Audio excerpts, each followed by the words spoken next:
আমারও একটা সপ্তাহান্ত, আর তার মানেই প্রিয় কবি প্রলয় বসুর একলা পর্ব ৩ নিয়ে আবারও আমি আপনাদের জন্য ছোট্ট এ উপহার নিয়ে।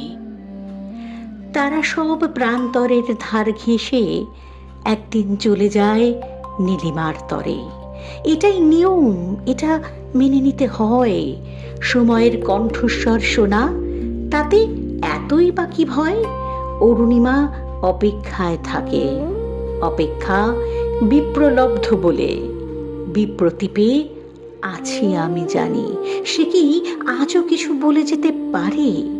বললে বলুক, তার ব্যতিক্রম বাকি থেকে যায় তবু বহু কথা।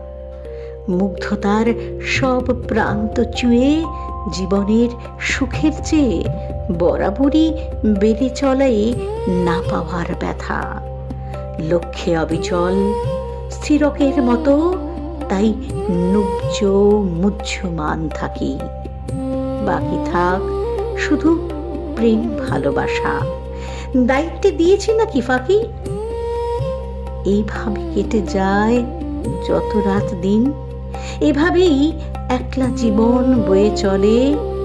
নদী স্রোত ক্রমে হয় ক্ষীণ সময়ের সাথে একদিন। ঋতুস্রাব বন্ধ হয়, স্তব্ধ হয় জন্ম। জরায়ুকে শুষ্ক হতে হয়, তারপর ধীর নিষ্ক্রমণ। এভাবেই মেটাতে হয় জীবনের ঋণ।